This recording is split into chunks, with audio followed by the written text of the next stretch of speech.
The night carried the weight of unspoken sins through the narrow streets of South Brooklyn.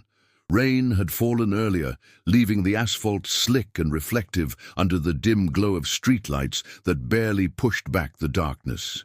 November's chill bit through the air, carrying with it the smell of wet concrete, distant garbage, and something harder to name. The scent of desperation that clung to certain neighborhoods like a second skin. In a 3-story brownstone on Hicks Street, the kind of building that had seen better decades, a particular brand of ugliness was unfolding. The structure sagged slightly, its brick facade stained with years of city grime. Paint peeled from the window frames. Inside, on the second floor, voices rose and fell in patterns that suggested both celebration and cruelty. Laughter that held no joy, only the harsh edge of men who'd forgotten how to feel anything genuine. The apartment belonged to Tommy Rizzo, a small-time enforcer who'd carved out a miserable little kingdom, collecting debts for loan sharks who worked the edges of legitimate mafia operations. Tommy wasn't connected. Not really. He was the kind of man who existed in the grey spaces, useful enough to be tolerated, but never trusted, never brought into the fold. His apartment reflected this liminal existence, furnished with second-hand furniture that didn't match, decorated with nothing that suggested a life beyond violence and vice. 5 men sat around a circular poker table in the main room, cards spread before them like promises of fortune that would never materialize. Cigarette smoke hung thick in the air, creating layers of haze that caught the light from the overhead fixture. A bare bulb behind frosted glass that cast everything in shades of yellow and shadow. Empty beer bottles crowded the table's edge.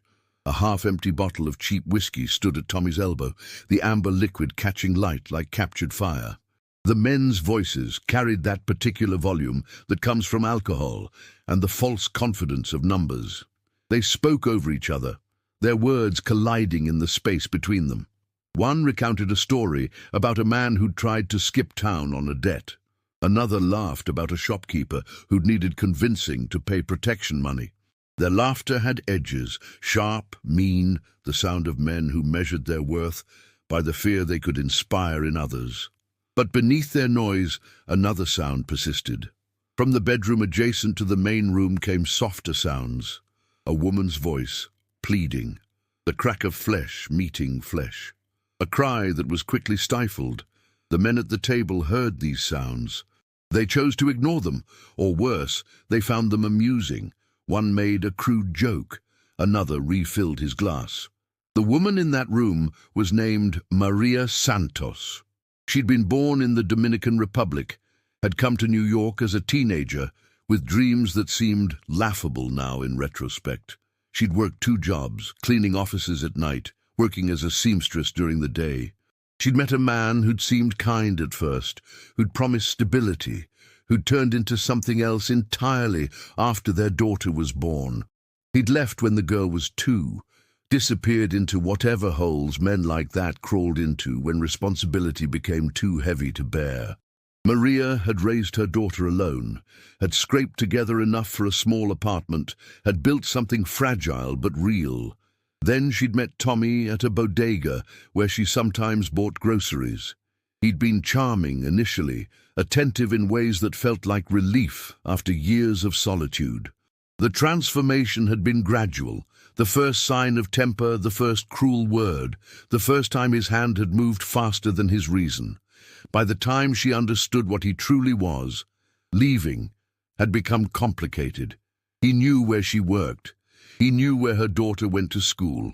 He'd made certain threats very clear. Tonight, Tommy had lost money at cards. He'd lost money he'd collected for someone else. Money that wasn't his to gamble. The realization had come slowly, had settled over him like a fog, and with it had come a rage he needed to direct somewhere. Maria had been in the wrong place at the wrong time, had said the wrong thing, or perhaps said nothing at all. With men like Tommy, the excuse hardly mattered. In the bedroom, she'd curled on the floor beside the bed, her arms wrapped around her ribs where they ached from his boot. Her lip was split. Blood trickled from her nose. She'd stopped making loud sounds because loud sounds only made him angrier. Instead, she breathed carefully, each inhalation a negotiation with pain, and she thought about her daughter in the next room, prayed the girl stayed hidden, stayed quiet, stayed safe. But children don't always obey prayers. The girl's name was Sophia. She was 7 years old, small for her age, with her mother's dark eyes and her mother's gentle disposition. She'd been in the smaller bedroom she shared with Maria, the one that served as both sleeping space and storage, where clothes hung on a rack because there wasn't money for a proper dresser. She'd been sitting on the floor with a coloring book, had been trying to focus on staying inside the lines, trying to pretend the sounds from the other room weren't happening. Sophia had learned early how to make herself small, how to become invisible when adults were angry. She'd developed the survival instincts that children in dangerous situations acquire, the ability to read moods in a glance, to measure safety in the space between heartbeats. But there were limits to what any child could endure, thresholds beyond which instinct demanded action regardless of consequence. When she heard her mother cry out, a sound different from the others, sharper, more desperate, something in Sophia broke. Or perhaps it was the opposite. Perhaps something crystallized, became harder, became unbreakable. She stood from the floor, her coloring book forgotten.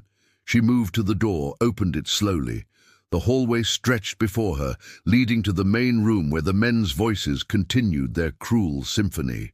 Sophia walked barefoot down that hallway. The worn carpet was thin beneath her feet, the walls pressed close on either side. She could see the light from the main room spilling into the hallway's end, could see shadows moving within that light. Her heart hammered against her ribs. Her hands trembled, but she kept walking.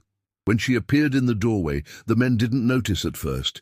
They were too absorbed in their cards, their drinks, their laughter. Sophia stood there, small and silent, tears streaming down her cheeks, leaving trails that caught the light. Then one of the men glanced up, a heavy-set man with thinning hair and a scar above his left eyebrow, and his eyes widened. He nudged the man beside him. The laughter began to falter.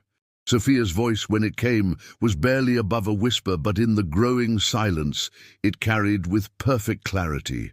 The words were simple, delivered with the devastating honesty only children possess, stripped of any adult complexity or calculation. They were beating her mama. The room fell completely silent. Cards were lowered, glasses stopped halfway to lips. The men looked at this child standing in the doorway, and perhaps some of them felt something approximating shame. Perhaps others felt only annoyance at the interruption. Tommy Rizzo rose from his chair, his face flushed with alcohol and anger, his mouth opening to speak, to threaten, to dismiss. He never got the chance. The apartment's main door, which opened directly into the living space, exploded inward. The sound was enormous in the confined space, wood splintering, the lock mechanism tearing free from the frame. The door hit the wall with enough force to bounce back slightly before settling. Cold air rushed in from the hallway beyond, carrying with it the smell of the city night. 3 men entered. They moved with the kind of fluid coordination that spoke of long practice, of men who'd worked together so long they functioned as a single organism.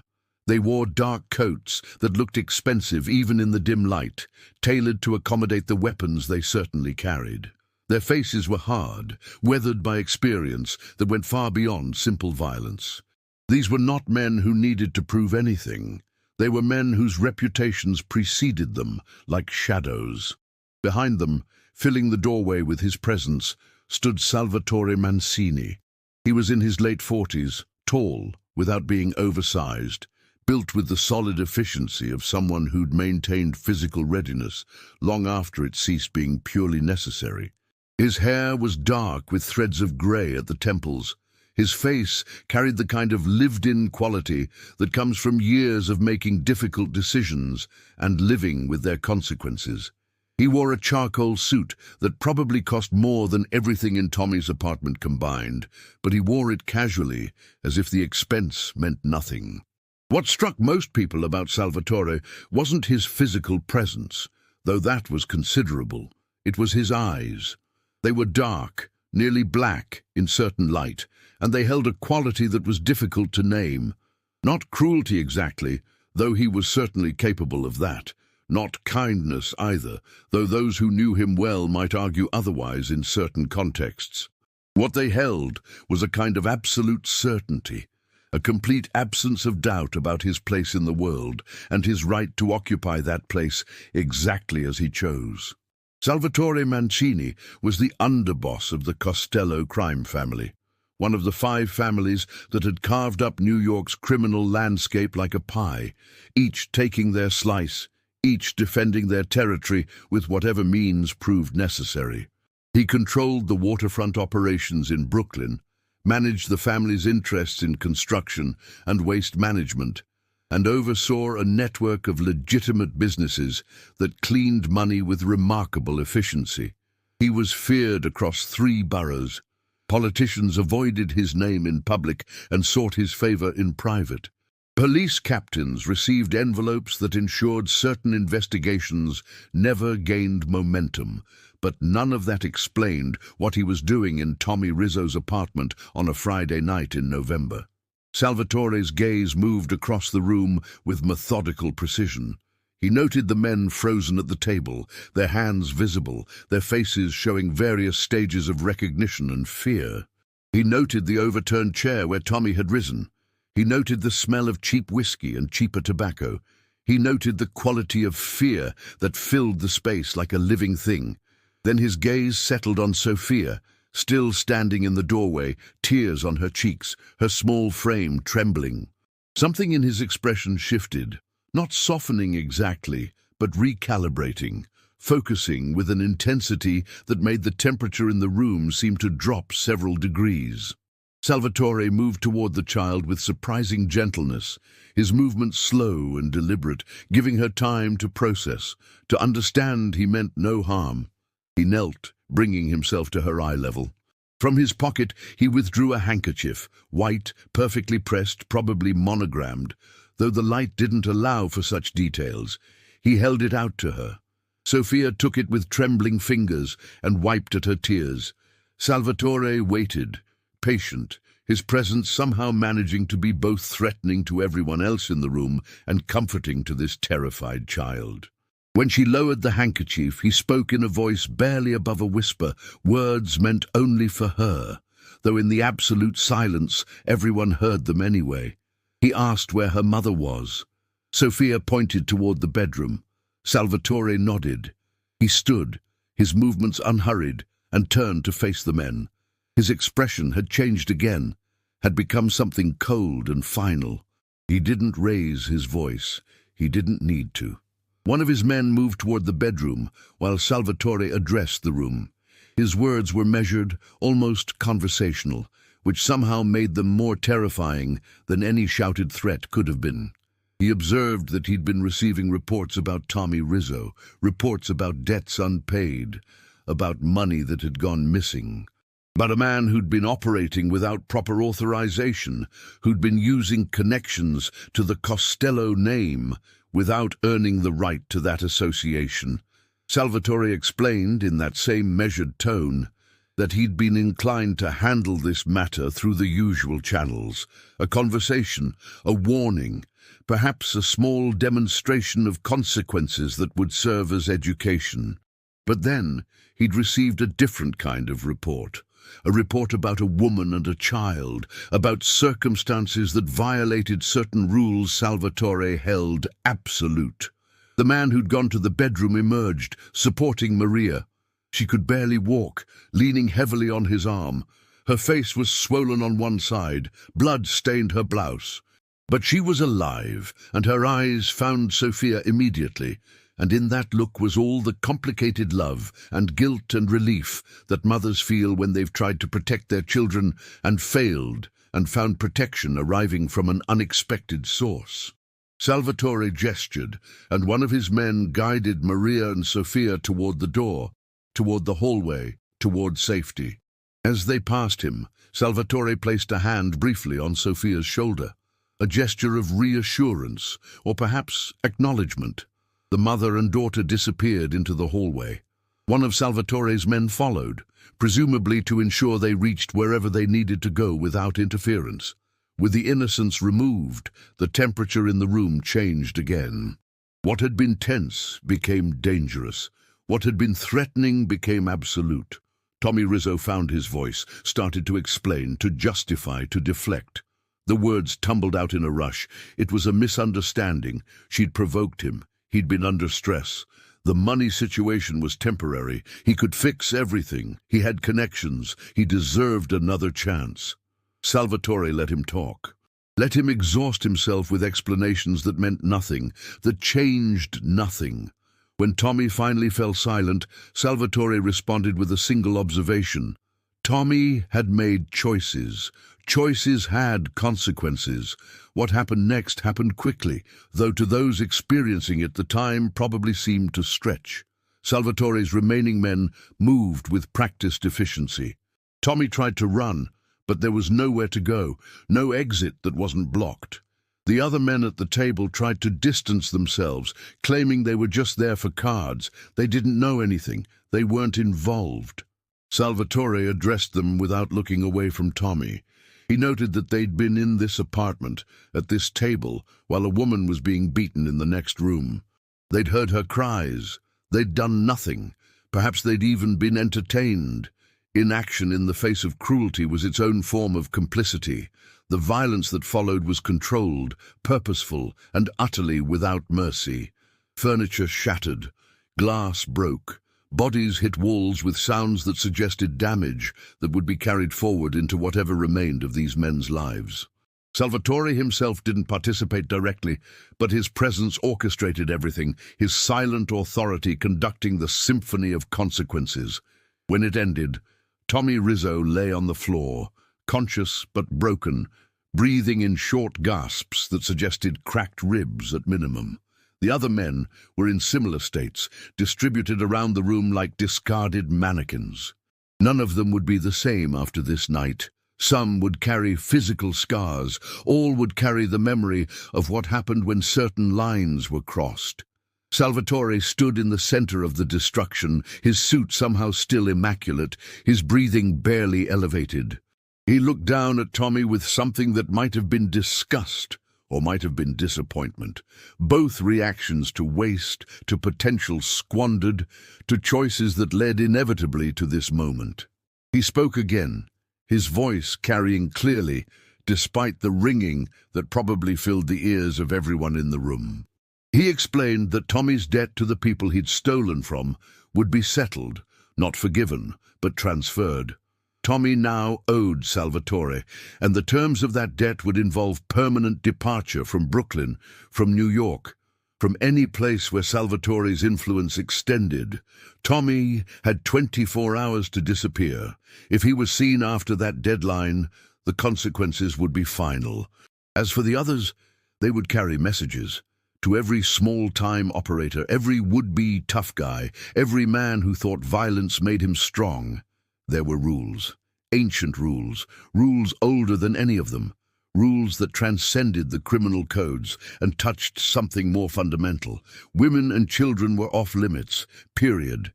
Not because of weakness or sentimentality, but because a society without that boundary descended into chaos that made business impossible.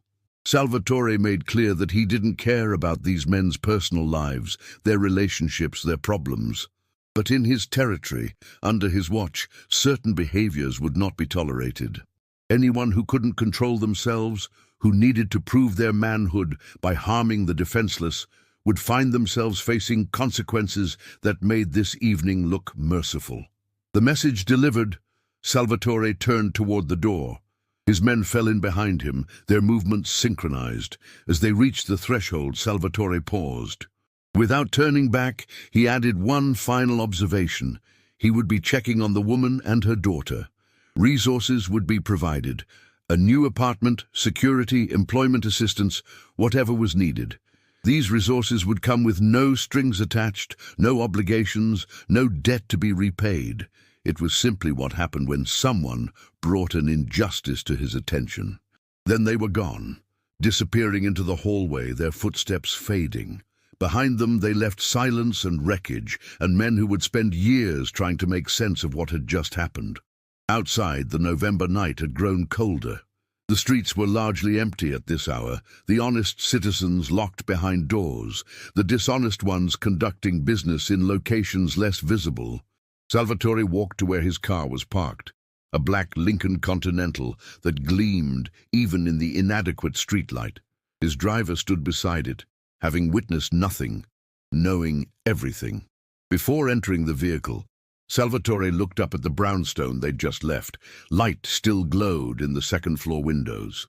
He thought about the child who'd stood in that doorway, tears on her face, terror and courage mixed in equal measure. He thought about how easy it would have been to look away, to let someone else handle it, to maintain the distance that made business operations smoother. But some things transcended business. Some lines, once crossed, demanded response regardless of convenience or cost. Children shouldn't have to beg strangers for protection.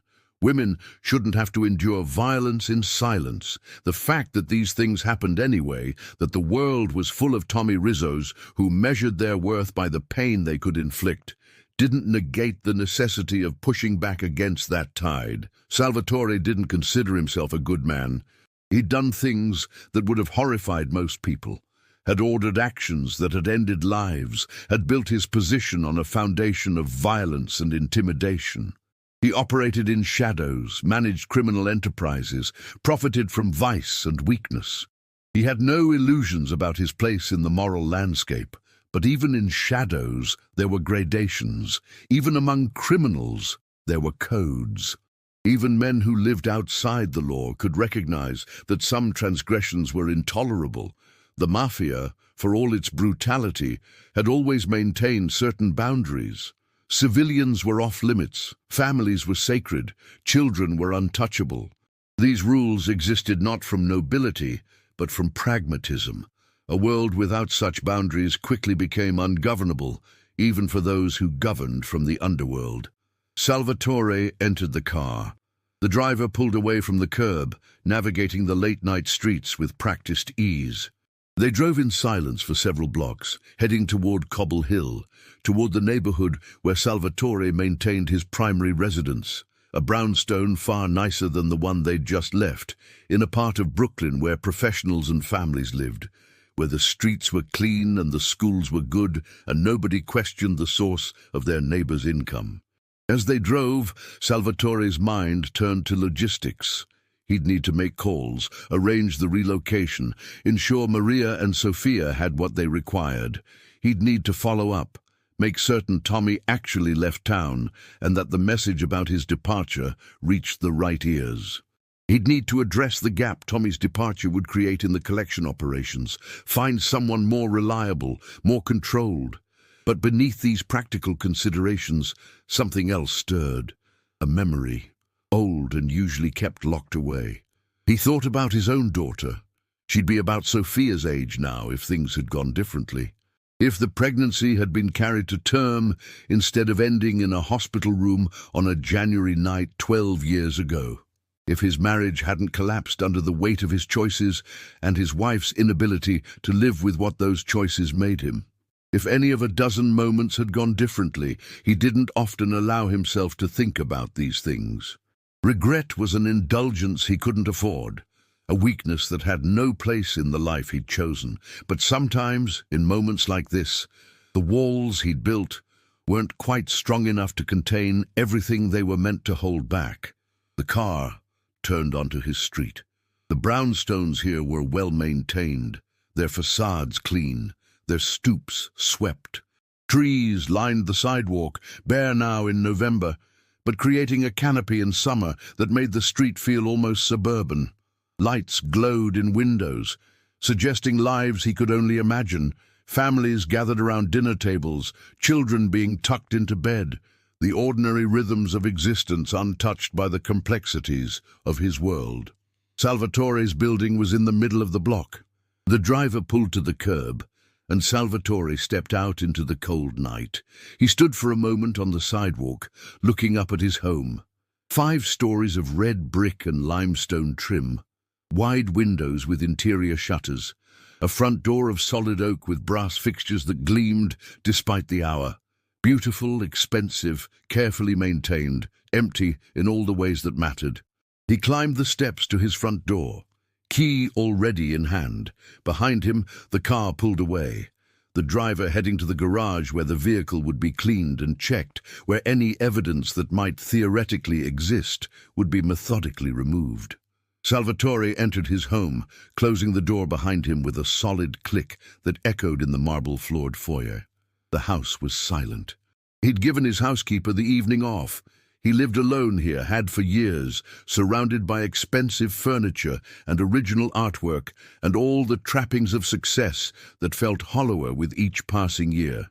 He removed his coat, hung it in the closet, and moved through rooms that showcased taste and wealth but very little personality. In his study, he poured himself a Scotch, Macallan 25, a bottle that cost more than most people earned in a month. He sat in the leather chair behind his mahogany desk and finally allowed himself to feel the weight of the evening. Not regret for what he'd done, that remained correct, necessary, proper, but a deeper weariness, the accumulated burden of years spent making decisions that others couldn't or wouldn't make. The phone on his desk rang. He answered, listened to a brief report from one of his men. Maria and Sophia had been taken to a hotel in Park Slope, one of the nicer establishments, a place with security and room service and distance from everything that had happened. They were safe.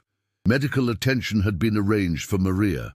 Tomorrow would bring conversations about next steps, about apartments and employment and building something stable. Salvatore acknowledged the information and ended the call. He sat in the quiet that followed, sipping his scotch, thinking about the strange currents that had brought him to Tommy Rizzo's apartment tonight. The chain of events had started weeks ago with reports about missing money, had continued through investigations and surveillance and the building of a case that would have eventually led to some form of resolution. Then tonight, a different report had come through, whispers about a woman and child in danger, about a situation escalating beyond financial malfeasance into something more personal and more intolerable. He could have delegated, could have sent others to handle it. But something in the report had caught his attention, had demanded his personal involvement. Perhaps it was the detail about the child. Perhaps it was the accumulation of too many similar stories over too many years. Perhaps it was simply that he'd been in the right or wrong mood at the right moment. Whatever the reason, he'd gone. And now, a 7-year-old girl was safe in a hotel room with her mother, instead of cowering in a bedroom while violence unfolded in the next room. Tommy Rizzo was learning that actions had consequences. A message was being sent through Brooklyn's underworld that some behaviors would not be tolerated. In the grand scheme of his operations, tonight's events were minor, a small course correction in one small corner of his territory. By next week, it would be largely forgotten by everyone except those directly involved. The world would continue turning, money would continue flowing. The machinery of crime and consequence would continue its eternal operation. But for Sophia, for Maria, tonight had been everything. Tonight had been the moment when help arrived from an impossible source, when a child's desperate plea was answered by the last person anyone would have expected, when the rules that supposedly governed behavior in the shadows proved to be more than empty words. Salvatore finished his scotch and set the glass aside. He thought about checking his messages, reviewing the papers waiting on his desk, attending to the 100 small matters that required his attention. Instead, he sat in the quiet and allowed himself a rare moment of something approximating satisfaction. Not happiness. That remained elusive, perhaps forever out of reach given his choices, but something close to it. The knowledge that in a world often defined by cruelty and indifference, he'd managed to push back against that tide, however briefly. The night deepened outside his windows. Somewhere in Brooklyn, Tommy Rizzo was making plans to disappear, nursing injuries that would heal slower than his fear. Somewhere else, in a hotel room with clean sheets and locked doors, a mother held her daughter and tried to believe that safety could be more than temporary.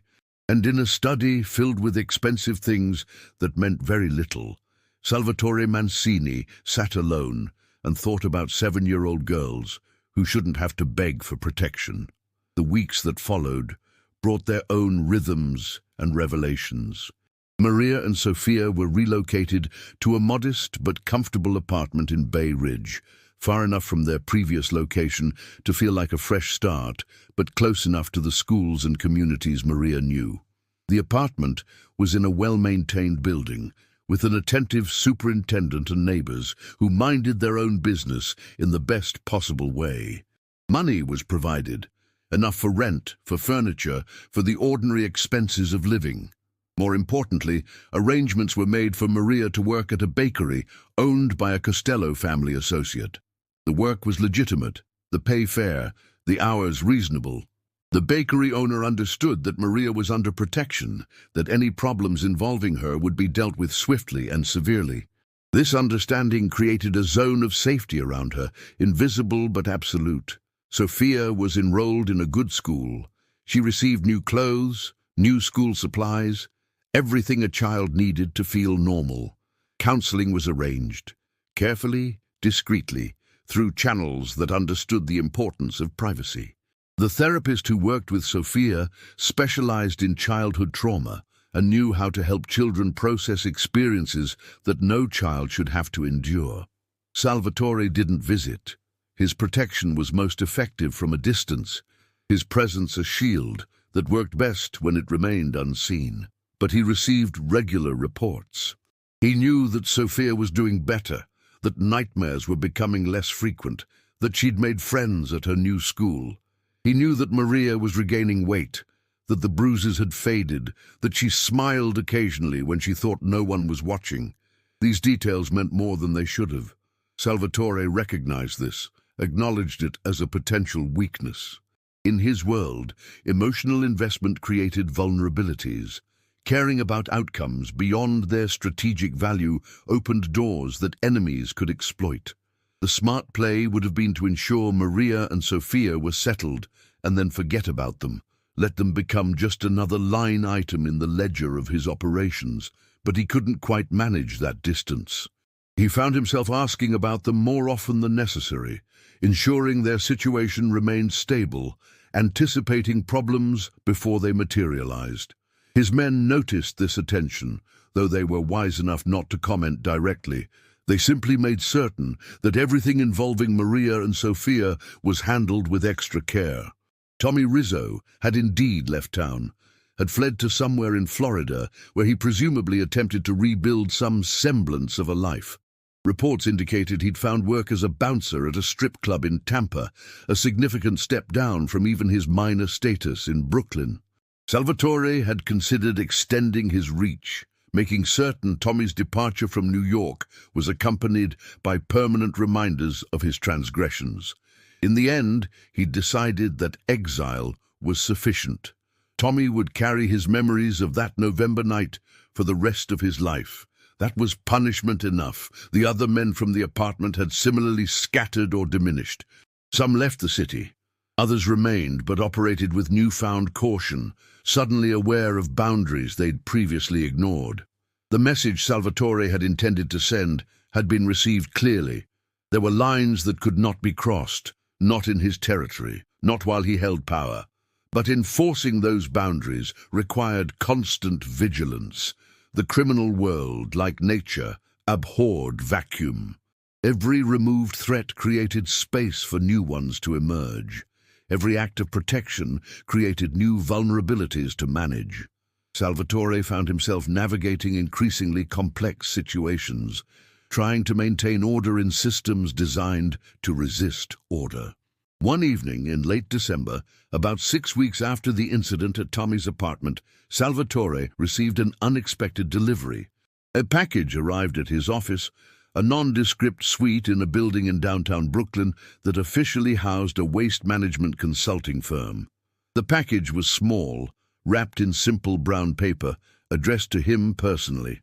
His security detail examined it carefully before allowing it into his presence.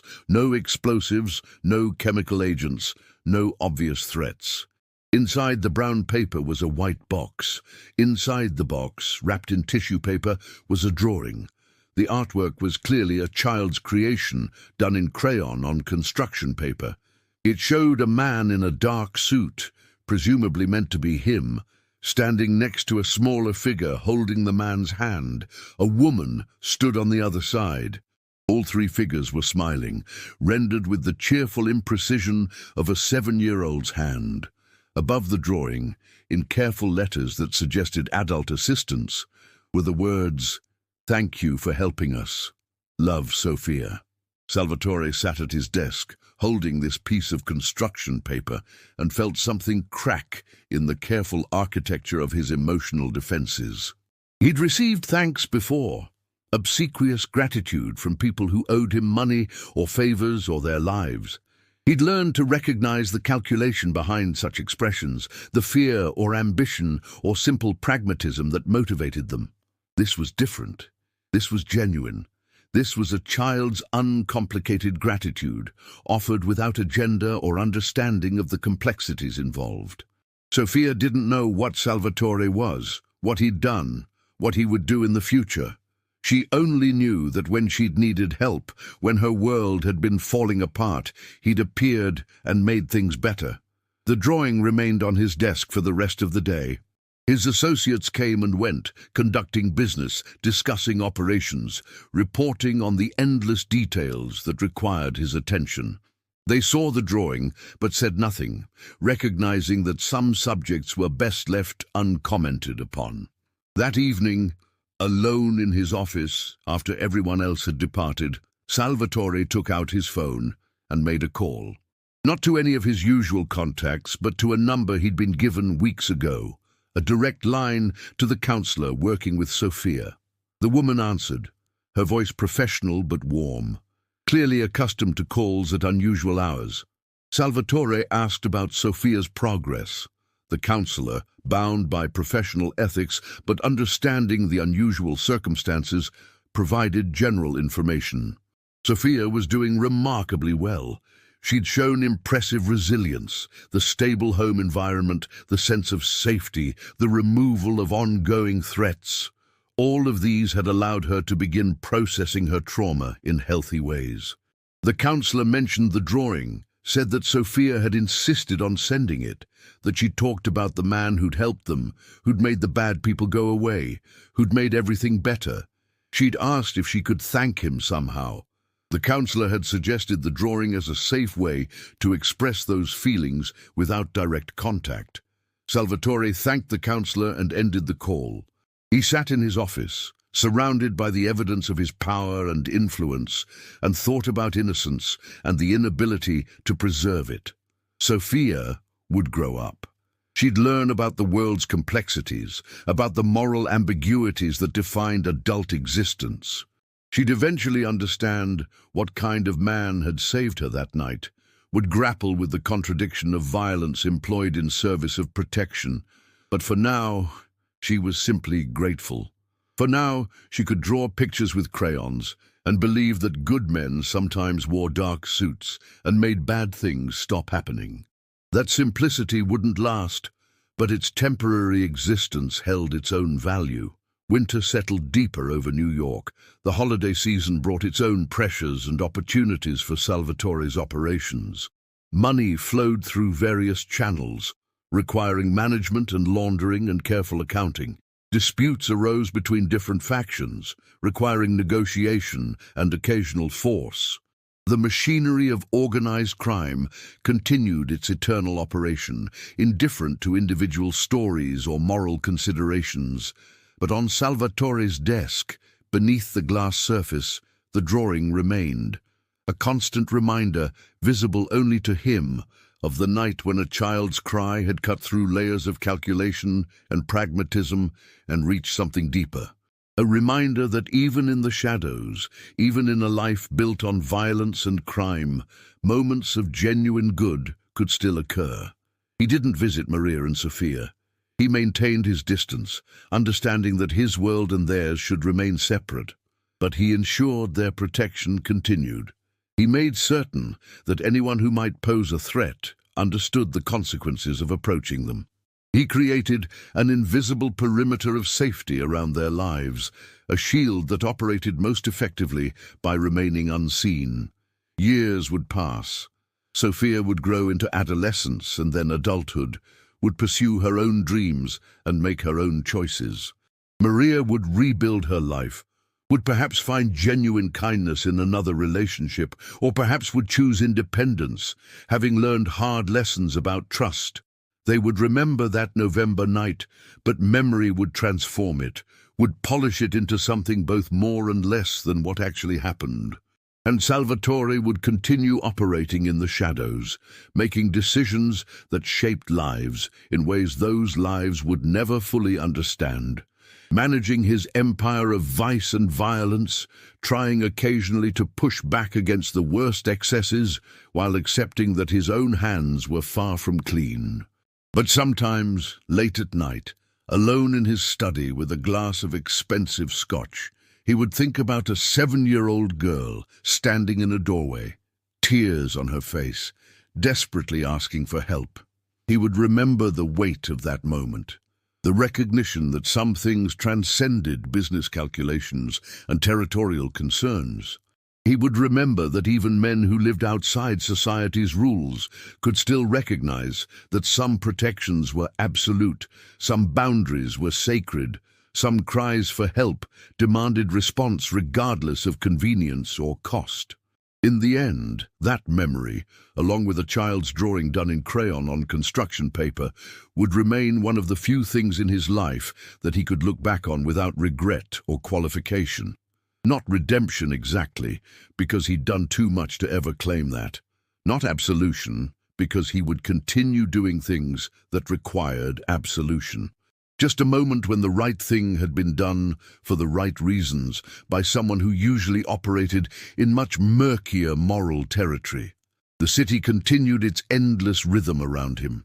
Millions of lives unfolded in apartments and brownstones and high-rises, each with their own stories, their own dramas, their own moments of crisis and resolution. Most would never intersect with Salvatore's world. Most would never know that men like him existed, would never understand the complex systems that operated beneath the surface of ordinary life. But occasionally, rarely, those worlds would touch. And sometimes, when they did, the outcome would be something approximating justice, something that proved that even in the darkest corners, the impulse toward protection could still exist. Salvatore Mancini would never be mistaken for a hero. He'd committed too many crimes, ordered too much violence, profited from too much suffering. But on one November night, when a child had begged for help, he'd been exactly where he needed to be, exactly when he needed to be there. And that would have to be enough. If this story resonated with you, consider subscribing to our channel. We share narratives about real people facing impossible choices, about the complicated intersections between power and protection, about the moments that define us regardless of who we are or what we've done. Every story reveals something true about human nature. The capacity for both cruelty and compassion often existing in the same person, sometimes emerging in the same moment.